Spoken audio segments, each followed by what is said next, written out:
Today on Dirt Road CRED, February 2026 Jeep news, a massive hit from Stellantis in terms of money, as well as the fact that I may have spotted a 2026 Jeep Wrangler 12 for 12 duck hidden in plain sight. Let's get right into it on Dirt Road CRED. So first, let's break down what we're seeing here with Stellantis. There's a lot of news articles, and this transcends just automotive news because this is now financial and stocks, and it was showing that Stellantis suffered, I want to say it was around a $26 billion loss from their EV programs. I'm not talking 26 million. That is 2,600 million or $26 billion. That's not just a little loss. That is an absolutely massive investment that they can never get back. I think there was a lot of things that led up to that. Obviously, you guys know our opinions here on the previous CEO and leadership at Stellantis. And from what I've heard from people that had previously worked under that individual, just how rough it actually was. They thought the future of Jeep, the future of the automotive world was all electric. This is Darwinism. We're going from the fish to the walking creature, and this is from gas to EV, and it's going to happen right now. Well, across the entire industry, no automaker, I don't think, has really made too good of a go at transforming their gasoline vehicles into EVs and seeing immense profitability. So when we're looking at this, it's kind of clear that Jeep owners and the vehicles that they were producing just did not sell that well. I actually read something as going along with this EV drop is that in Q4 of 2025, EV sales were down 45%. That has a lot to do with that federal tax benefit that was cut, the $7,500. And it was weird because remember we showed you guys the ordering guide for the 26 Wrangler and the 4xe was in there. But then just a few weeks later, no 4xe. They actually got didn't they get a little tip from one of the senior executives that was like, we're just not going to be doing it. Someone asked, Yahoo or one of them asked them. And it just quietly disappeared. It just was like, you know, we're just going to let this go. And I think a lot of people are not upset with that because we knew that was going to happen. But the 4xe owners that are currently suffering, waiting, going through buybacks, lemon laws, the 68C recall, all this other fun stuff, those are the people that hurt the worst. And I would say the reputation really damaged the brand's ability to go into the EV market. Now, we're all for the battery electric vehicle, or what is the one with the engine and the battery. I like that setup. I think that's a really cool setup, and I think seeing that implemented into a Gladiator or Wrangler might be cool, but we're still pretty far away from it. We've kind of seen the difference in what they're doing to the Wrangler and Gladiator now with the change-up of hoods, whether that's the aluminum plant burning down, or whether it's the fact that they're not really doing too many more Wranglers in Europe unless it is a 4xe, and now that that's not there, is there even anything going to be over there? In Europe, they were going for, by the year 2035, to be 100% electric vehicles. And there was a lot of lobbyists and automakers that pushed back on that, and then they went back to 90% of the vehicles must be electric. 10% are either allowed to be gas or hybrid electric. That's going to hurt a lot of these companies, and I just don't think that the investment is there.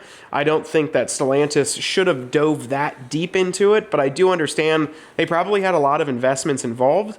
And where does this look, though, with the Recon? Ryan, do you think the Recon's still coming? They brought one to the auto show, or the couple auto shows, and but I think they're going to chalk it up as a loss. They just write it off. Just let it be done. I think what they should have done is taken $26 billion and maybe done some PR and fixed a little bit of the connotations and the bad press around all the brands in Jeep related, and then maybe reinvested that into the Cherokee, the Wrangler, the Gladiator, other vehicles along the Jeep. Because let's be honest, that new Cherokee, the ad's cool, the Bass ad, but everyone wants the boxy XJ.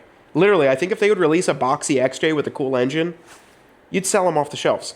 But either way, here nor there, it's kind of crazy to see that much of a loss and to see what they're going to do. And also just hear that they can lose $26 billion and not close. That's not a little bit of money. That's a lot of money. But now, I want to get into something because the tip of this was actually given to us on our Instagram for one of our followers.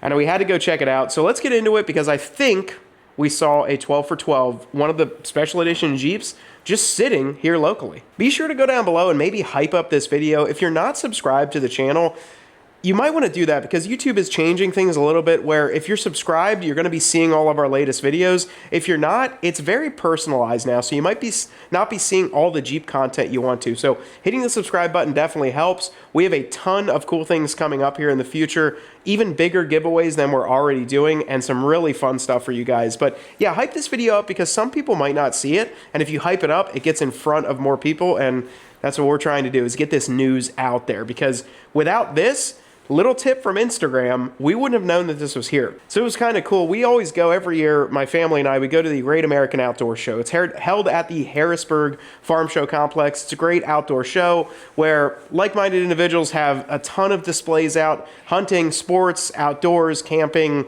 Obviously, vehicles are there, off-road and on-road. So we took my son and a good friend of my dad and I, we went up and we were walking around. And we knew this tip. They said, hey, you might want to go to the Sportsman Show because Ram's there and Jeep, and they brought something pretty special.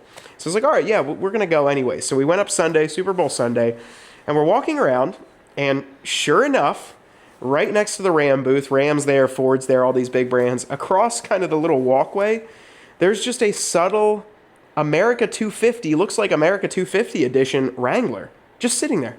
Ryan, it's just sitting there. Yeah. And I was like, okay, this is pretty cool. This is what we wanted to see.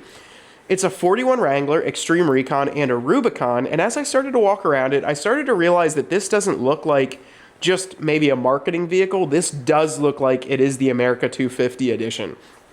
On the hood, it had a specialized graphic in the middle of the Rubicon hood. The 250, everyone's doing that same kind of 250 lettering, ghosted into the center of that. And when you looked up at the front grille, this is something that you'd like on the Juice. They were actually, all of the grille surrounds and headlight surrounds were in bronze.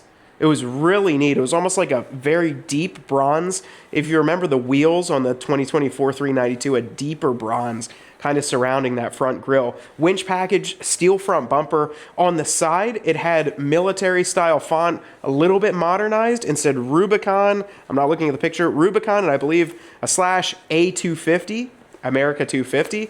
And then underneath the Jeep badge, it also said Wrangler in the military stencil font.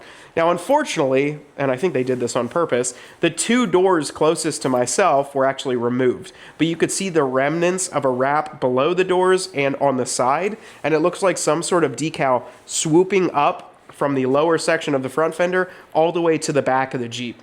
In the headrest, Ryan, and I'm sorry I didn't get a photo of it because it kind of looked a little bit like an afterthought, there was like a 250 patch that was like just on the headrest, but it looked like one edge was like peeling off. So it kind of looked like when you just stick on there quick.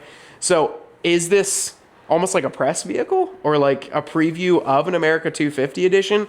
I'm very curious about it. And also, why would they bring it this close to us? You guys know we live 30 minutes away and not talk to us about it, right? Like, we're going to come and we're going to check this thing out. But overall, though, guys, we're going to give our thoughts on this edition. We want to hear your thoughts down below in the comments about the America 250 or an A250 edition and what you think Jeep ought to do. We don't know if this is an actual edition that's going to come out. For all we know, it could have been just a graphics package that is going to be released. Maybe it will become that. But looking at it, I thought it was kind of neat that they incorporated the bronze little accents into the front grille. I think they could have incorporated that a little bit more if this is to become an actual edition. In our point of view, if it is, it's going to need to be a little bit more than a sticker package. It's 250 years of America, and I think it would be a cool instance for them to do so. But then, Ryan, I'm going to play devil's advocate a little bit here. We're just talking to a couple people that we know. And normally Jeep reveals about 3 or 4 special editions a year, right? Like you've got 3 or 4 special edition Wranglers, Gladiators, and that. This year they're doing those normal 3 to 4, like they normally come out with those, the Moab 392, other things. But now they've also got 12 more to do. And I was just thinking in my head, you can't make every one of the 12 for 12 drops this absolute bombshell build. So maybe some of them do have to be a little bit calmer. I don't know where we're going with that, but I think the drop that we're going to see in the next few days is going to have a V8, and maybe some of them will be a little bit more tamed down. So I want to play devil's advocate a little bit, but I'm curious on what your opinions are on what this A250 edition could be. If it's only going to be in 41, if it would be in red, white, and blue, maybe they're going to do some more seat stitching. I know that the Jeep guys watch our channel, so they definitely read the comments down below. We're curious on your thoughts. And then we're also curious on why it ended up 30 minutes away at a Sportsman show. Maybe it's just a press vehicle that they could load up and ship out, but very interesting for us. Well guys, that is going to be pretty much a wrap on this video. Thank you so much if you made it this far in the video. We honestly thought it was pretty cool that something like that was that close to us, seeing that special edition in person. If it ends up being something, cool. If not, at least we got to check it out.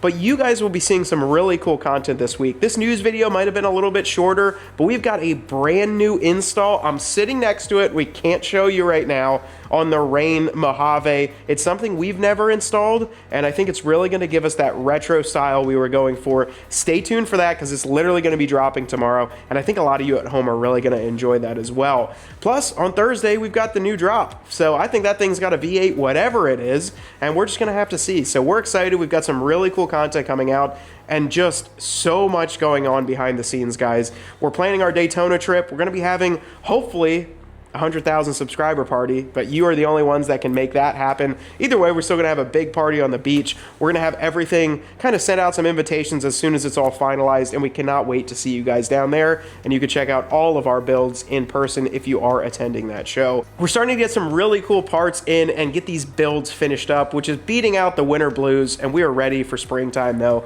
But I hope you guys enjoyed this one. Until next time, Ryan's behind the camera, I'm here talking to you, and we want you to get out there and earn yours.